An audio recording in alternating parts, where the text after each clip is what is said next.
नमस्कार. मी भाऊ तोरसेकर. तुम्ही बघत आहात प्रतिपक्ष. मित्रांनो, निवडणुका महाराष्ट्रात सुद्धा झाल्या. राहुरी आणि बारामती या दोन विधानसभांच्या पोटनिवडणुका झाल्या आणि अपेक्षेप्रमाणे निकाल आले.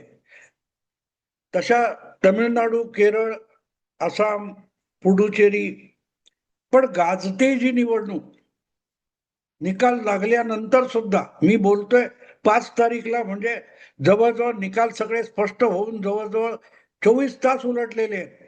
पण गाजते ती बंगालची निवडणूक आणि प्रत्येक जण देशातल्या सगळ्याच्या सगळ्या राजकीय विश्लेषकांना जर चिंता कुठची भेडसावत असेल तर या बंगालच्या निकालाचा एकूण देशाच्या राजकारणावर काय परिणाम होईल. आणि अर्थातच जो देशावर राजकीय बरा वाईट परिणाम होईल तो आपोआपच महाराष्ट्रावर सुद्धा होणार आहे. आणि म्हणून बंगालच्या निवडणुकीत महाराष्ट्रासाठी किंवा देशासाठी असा काय संकेत मतदाराने दिलाय हे समजून घेणं अगत्याचं आहे. यापूर्वी सुद्धा हिंदी किंवा मराठी जे व्हिडिओ मी प्रतिवाद आणि प्रतिपक्षासाठी बनवले त्यामध्ये मी एक गोष्ट सातत्याने सांगत होतो की आपल्या देशामध्ये स्वातंत्र्योत्तर काळामध्ये आणि प्रामुख्याने गेल्या 50 वर्षामध्ये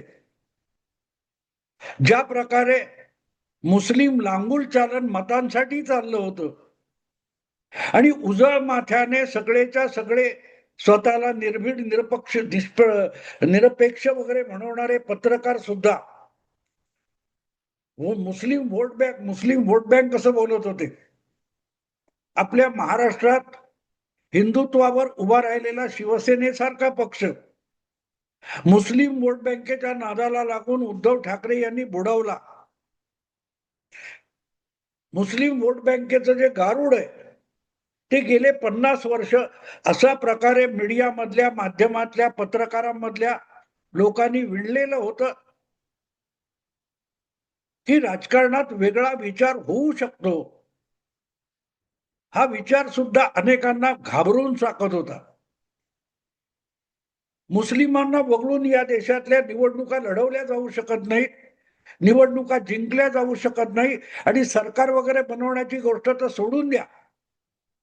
हा एक प्रकारे इथला इतका प्रदीर्घकालीन चाललेला नॅरेटिव्ह होता, त्याला धक्का 2014 मध्ये बसला होता.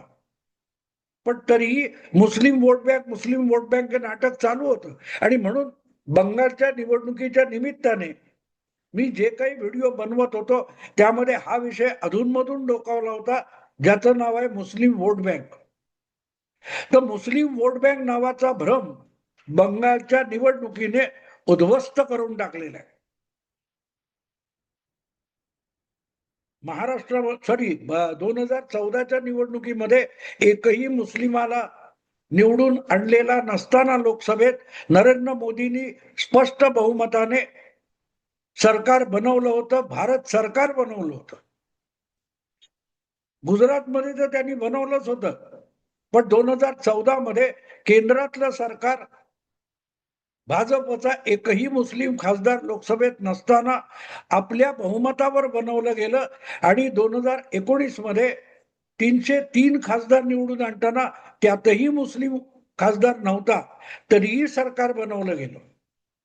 त्यामुळे एक प्रकारे मुस्लिम वोट बँक ही दिवाळखोरीत जायला 2014 पासून सुरुवात झाली होती. पण अतिशहाणे आणि जुगारी मानसिकतेचे जे लोक असतात त्यांना काही गोष्टी कळायला खूप उशीर लागतो. आणि म्हणूनच मुस्लिम वोट बँक करून नाचणारे जे होते ते पुढे काल परवापर्यंत तेच बोलत होते बंगालच्या निवडणुकीत. आणि तुम्हाला आठवत असेल किंवा तुम्ही बघितलेलं असेल तर माझ्या व्हिडिओमध्ये मी परत एक गोष्ट सांगत होतो की आपल्या देशामध्ये ज्या राज्यात मोठ्या संख्येने मुस्लिम लोकवस्ती आहे त्यामध्ये आसाम 1 नंबरला आहे, बंगाल 2 नंबरला आहे, उत्तर प्रदेश 3 नंबरला आहे, बिहार 4 नंबरला आहे. ही 4 मोठी राज्य अशी आहेत. जम्मू काश्मीर सोडून द्या, तो मुस्लिम बहुलच आहे. पण ही 4 राज्य अशी आहेत की या 4 राज्यामध्ये मुस्लिम वोट बँक ही नेहमी व्हेटो सारखी वापरली जाते आणि हिंदू 50, 55, 60, 70, 75% असूनही तिथल्या हिंदू लोकसंख्येला मुस्लिम वोट बँकेचा व्हिटो सहन करावा लागतो. मुस्लिम लोकसंख्या ही प्रचंड बहुसंख्या असून सुद्धा हिंदू मताला ओलीस ठेवत असते आणि त्याचं कारण सेक्युलरिझम नावाचं नाटक आणि थोतांड आहे. गेल्या 12 वर्षात हळूहळू करत पंतप्रधान नरेंद्र मोदी आणि त्यांच्या सहकार्यांनी हे मुस्लिम वोट बँकेचं जे गारुड आहे किंवा थोतांड आहे हे क्रमाक्रमाने उद्ध्वस्त करून टाकलं होतं आणि त्यामध्ये मुस्लिम वोट बँकेची शेवटची शाखा बंगालमध्ये आहे हे मी सातत्याने गेला महिनाभर सांगत होतो आणि ती सुद्धा आता दिवाळखोरीत गेली आहे. त्यामुळे स्वतःला सेक्युलर मानणारे किंवा मुस्लिम वोट बँकेवर विसंबून निवडणूक आणि राजकारण करू बघणारे लोक आहेत. त्यांच्यासाठी बंगालच्या निवडणूक निकालांनी सगळ्यात मोठा गंभीर इशारा दिलेला आहे की ज्यांचे ज्यांचे राजकारणातले शेअर्स, ठेवी, गुंतवणूक मुस्लिम वोट बँकेमध्ये आहे त्यांनी त्वरेने आणि लवकरात लवकर मुस्लिम वोट बँकेतून आपले शेअर्स, आपल्या ठेवी काढून घ्याव्या, अन्यथा तुमचं सुद्धा दिवाळं वाजणं अपरिहार्य आहे. आणि त्याचं कारण खुद्द आत्ता 15 वर्ष मुख्यमंत्री पद भोगलेल्या ममता दिदीचा पराभव हे त्याचं सगळ्यात मोठं कारण आहे. गेली 6 महिने कमीत कमी बंगालच्या निवडणुका गाजतायत. बिहारची निवडणूक विधानसभेची संपल्यापासून सगळ्यांना बंगालच्या विधानसभा निवडणुकीचे वेध लागले होते आणि स्वतः मैदानात उतरून ममता दिदी आपल्या तृणमूल पक्षाला चौथ्यांदा बंगालच्या सत्तेत आणण्यासाठी जितका आटापिटा करता येईल तेवढा करत होत्या आणि त्या सगळ्या चर्चेमध्ये एक मुद्दा महत्वाचा होता, तो म्हणजे ममता दिदीची हुकमी असलेली मुस्लिम वोट बँक.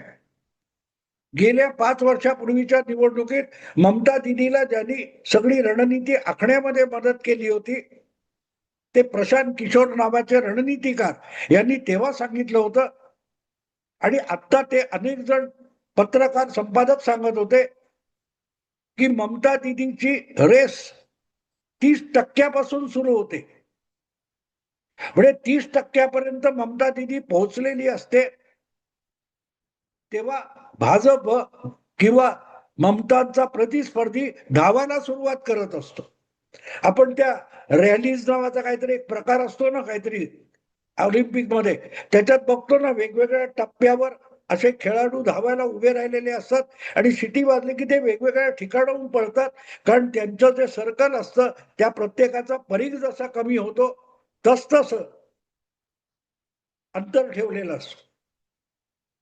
तर ममता दिदीची सुरुवातच 0 पासून होत नाही. भाजपची सुरुवात 0 पासून होते, पण ममता दिदीची मतांची टक्केवारी ही 30% सुरू होते आणि म्हणून आधी ममताची हुकमी मुस्लिम वोट बँक आहे ती 30% पार करायचे आणि नंतर मग भाजपचं 1%, 2% मोजलं जातं, तेव्हा ममता दिदी 31, 32, 34, 37 वर जाते.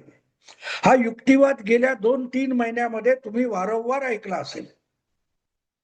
पण या निवडणुकांनी पहिली गोष्ट दाखवून दिली की ममता दिदीची सुरुवात 30% होत नाही. ममता दिदी आणि भाजप या दोघांच्याही मतांच्या टक्केवारीची सुरुवात 0 पासून होते.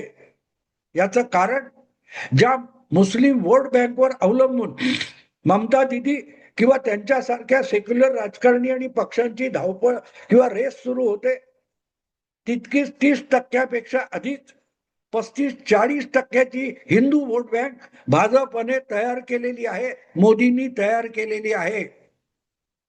आणि मी आज सांगतो असं समजू नका.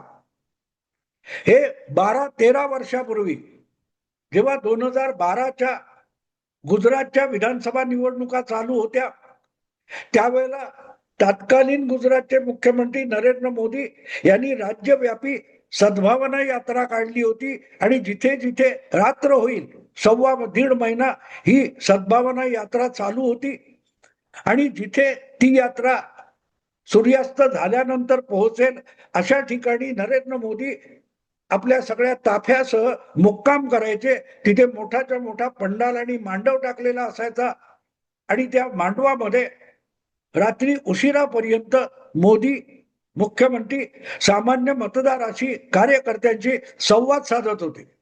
अशाच एका कार्यक्रमामध्ये अशा कार्यक्रमात अनेक मुस्लिम यायचे आणि अशाच एका कार्यक्रमामध्ये एक मुल्ला मौलवी मोदींना भेटायला त्या मांडवाच्या मंचावर पोहोचला होता आणि मोदींचा सन्मान करण्यासाठी त्याने आपल्या डोक्यावरची जी जाडीदार टोपी असते, जी मुस्लिम नित्य नेमाने डोक्यावर घालतात, जी इस्लामची, भारतीय इस्लामची एक ओळख झालेली आहे, अशी जाडीदार टोपी त्या मौलवीने मोदींना देण्याचा प्रयत्न केला. अशा वेळेला मोदींनी त्याचा हात सुद्धा वर येऊ दिला नाही, त्याला खाली थांबवलं. मला टोपी नकोय, ही टोपी मी घालणार नाही असं मोदींनी मंचावरून ठामपणे सांगितलं आणि त्या मौलवीला म्हणाले की मला तुझी टोपी नकोय, द्यायचं असेल तर तुझ्या खांद्यावरची शाल आहे ती मला दिलीस तर चालेल. त्या मांडवामध्ये 100 पेक्षा अधिक कॅमेरे लागलेले होते आणि एकदा हे असलं दृश्य, आपण मुस्लिमाची टोपी नाकारतोय हे कॅमेऱ्यामध्ये टिपलं गेलं की त्याचा सेक्युलर माध्यम, भाजप विरोधी लोक, मोदी विरोधी पत्रकार याचा मोकाट वापर करतील आणि आपण मुस्लिमांचे शत्रू कसे आहोत याचा नको नको तितका प्रचार करतील हे मोदींना माहिती होतं. पण मोदींनी अत्यंत साळसूदपणे हे कृत्य केलं आणि पुढच्या 4-5 वर्षामध्ये अक्षरशः लाखो वेळेला वेगवेगळ्या चॅनेलवर, वेगवेगळ्या वर्तमानपत्रामध्ये, माध्यमामध्ये मोदी ती टोपी नाकारतानाचा फोटो किंवा चित्रण दाखवलं जात होतं की बघा हा माणूस कसा, हा मुस्लिम विरोधी आहे. याचा प्रचंड प्रचार जो माध्यमांनी, स्वतःला सेक्युलर म्हणणाऱ्या पत्रकारांनी केला तो मोदींना हवाच होता.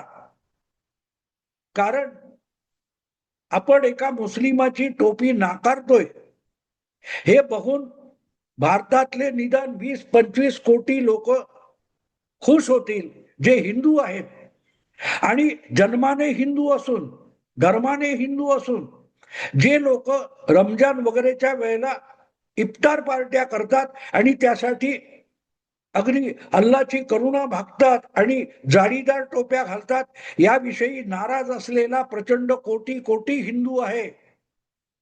आपण ही टोपी नाकारताना दिसलो तर तो सगळा हिंदू खुश होईल आणि त्यांची एक हिंदू वोट बँक भारतामध्ये तयार होईल आणि ती वोट बँक तयार झाली तर मुस्लिम वोट बँकेला न्यूट्रलाइज करून टाकेल हे मोदी ओळखत होते आणि म्हणून अत्यंत साळसूदपणे मोदींनी त्या कार्यक्रमामध्ये, त्या मांडवामध्ये ती टोपी नाकारली होती आणि त्यांची अपेक्षा सेक्युलर माध्यमांनी, सेक्युलर राजकारण्यांनी, नेत्यांनी, पक्षांनी अजिबात अपेक्षा भंग होऊ दिली नाही. ती अपेक्षा या सगळ्यांनी पूर्ण केली आणि लाखो वेळेला प्रत्येक माध्यमातून मोदींचा तो फोटो, ती कृती दाखवली गेली.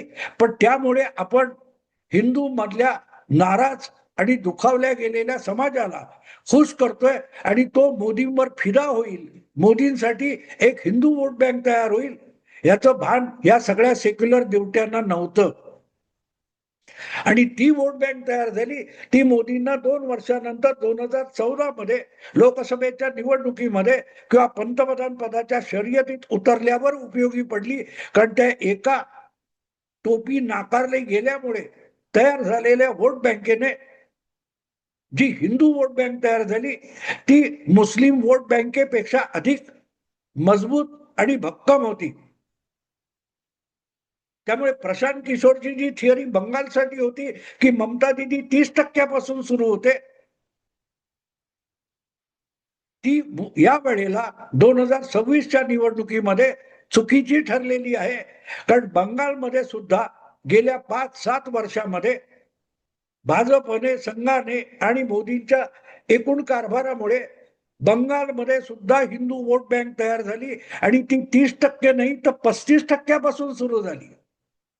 आणि म्हणून 2026च्या निवडणुकीमध्ये भाजप विरुद्ध ममता किंवा मोदी विरुद्ध ममता अशी जी लढाई होती, शर्यत होती, त्या शर्यतीमध्ये ममता दिदी 30% सुरू होत होत्या, पण भाजप हा 35% सुरू होत होता. आणि म्हणून ममता दिदींनी निवडणूक धावायला सुरुवात करण्यापूर्वी भाजप हा 5% ऑलरेडी पुढे सरकलेला होता आणि याचं भान संपूर्ण माध्यमांना नव्हतं. परिणामी ममता दिदी का हरू शकतात याचा ठाम पत्ता अशा लोकांना नव्हता. आणि म्हणून असे सगळे संपादक वगैरे चक्रावलेले आहेत, सगळे राजकारणी सेक्युलर पक्ष चक्रावलेले आहेत. त्यांना कळत नाही की बंगालमध्ये इतका उलटफेर का झाला. तर 35% हिंदूंची जी वोट बँक देशभर तयार झाली आहे, त्यामध्ये बंगालचा शेअर जो आहे तो तुम्ही बघाल तर बंगालमध्ये जे 70% हिंदू आहेत त्यापैकी जवळजवळ 50% हिंदूंनी सरळ सरळ भाजपाला मतदान केलं आणि त्यांच्या समोर 30% वाल्या मुस्लिम वोट बँकेचे जे काय 15-20-25% शेअर असेल तो भाजप समोर तोकडा पडला. थोडक्यात मुस्लिम वोट बँकेची बंगालमध्ये असलेली ही शेवटची शाखा मोदींनी 2026 मध्ये दिवाळखोर करून टाकलेली आहे. त्यामुळे ती यापुढे कुठल्याही राज्यामध्ये जिथे मुस्लिम वोट बँकेवर विसंबून राजकारण केलं जातं त्यांच्यासाठी बंगालचा निकाल हा गंभीर इशारा आहे. उत्तर प्रदेशात 22-25%, बंगालमध्ये 30%, आसाममध्ये 34%, बिहारमध्ये 27%, हे जे काय आकडे सांगितले जातात त्यांनी एक गोष्ट लक्षात घ्यावं की भले भाजपच्या विरोधात मुस्लिम एकजूट होऊन एकजुटीने मतदान करत असेल तर त्याच्याशी टक्कर देणारी त्यापेक्षाही मजबूत अशी हिंदू वोट बँक आता अमित शहा आणि नरेंद्र मोदी यांनी तयार केलेली आहे. त्यामुळे जे जे कोणी मुस्लिम वोट बँकेमध्ये आपले राजकीय गुंतवणुकीचे शेअर आणि ठेवून बसलेत त्यांना दिवाळखोर राजकारणात व्हायचं नसेल तर त्यांनी पुढच्या काही महिन्यामध्ये वर्षभरामध्ये किंवा 2029च्या लोकसभा निवडणुका येण्यापूर्वी मुस्लिम वोट बँकेतल्या आपल्या ठेवी काढून घेतल्या पाहिजेत. नाहीतर अशा सगळ्या सेक्युलर मुस्लिम वोट बँकेवर विसंबलेल्या राजकारण्यांचं येत्या 4-5-3 वर्षामध्ये पूर्ण दिवाळ वाजेल आणि भाजपला अख्खा देश हा मोकाट रान होऊन जाईल.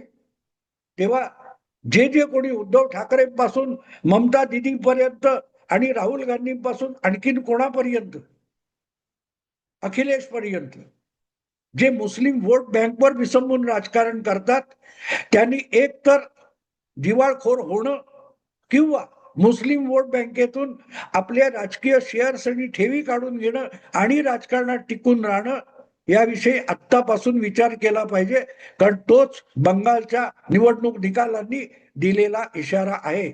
मित्रांनो, आता थांबतो. आवडलं लाईक करा, शेअर करा आणि प्रतिपक्षाला सबस्क्राईब करा. नमस्कार.